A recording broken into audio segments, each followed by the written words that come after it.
सभी को नमस्कार। कैरियर फर्स्ट चैनल पर आपका स्वागत है। डिक्टेशन लिखने के लिए तैयार रहें। Ready start.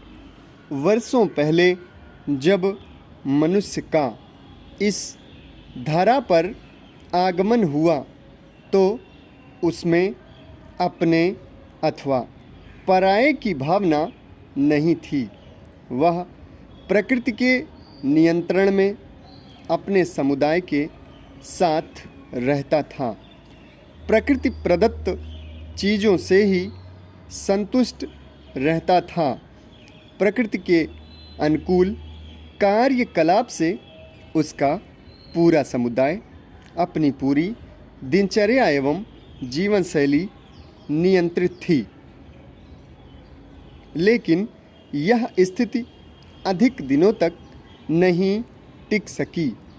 मस्तिष्क के विकास के साथ साथ उसमें अपनत्व की भावना का भी विकास होने लगा। इससे वह अपने आसपास के लोगों को अन्य लोगों से अलग समझने लगा। धीरे धीरे मानव समुदाय कबीलों में विभाजित हो गया। प्रत्येक कबीले के अपने आचार विचार एवं क्रियाकलाप होते थे। एक कबीले के लोग अपने को दूसरे कबीले से अलग समझते थे। अनेक कारणों से बार बार उनके बीच संघर्ष हो जाया करता था। प्रत्येक कबीले एक दूसरे को शत्रुता की भावना से देखते थे एवं उन पर अधिकार करने को तत्पर रहते थे। यद्यपि उनके बीच कभी कभी मित्रता भी हो जाती थी, जो अपवाद मात्र थे। सभ्यता, ज्ञान, अर्थव्यवस्था आदि के प्रसार व विकास के कारण इन कबीलों का संयोजन जनपदों, महाजनपदों आदि से होते हुए वर्तमान में देश के रूप में हो गया है। एक देश के क्षेत्रफल को प्रशासनिक एवं अन्य कारणों से सुविधा के लिए बड़े प्रदेशों में विभाजित कर दिया गया है। लेकिन वर्तमान में इन प्रदेशों को और छोटे भागों में बांटे जाने की मांग जन समुदाय में मुखरित हो रही है। इसके कारण भी बताए जा रहे हैं।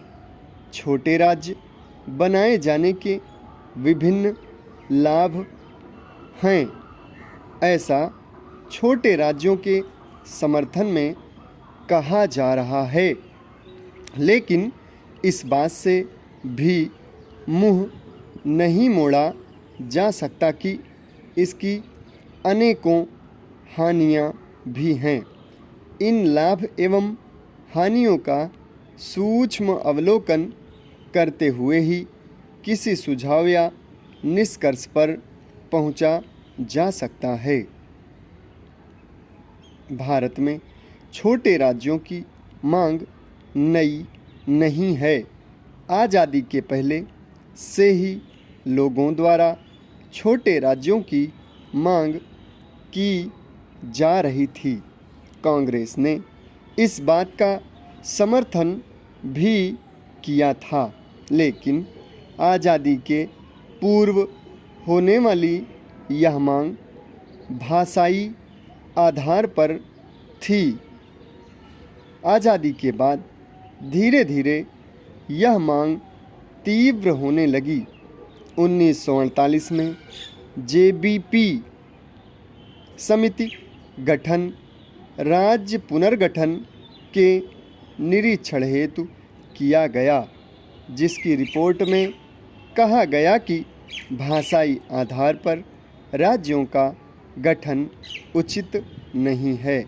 लेकिन व्यापक मांग को देखते हुए ऐसा कर देना चाहिए। इस निष्कर्ष को लेकर आंदोलन तीव्र हो गया। समाप्त। धन्यवाद।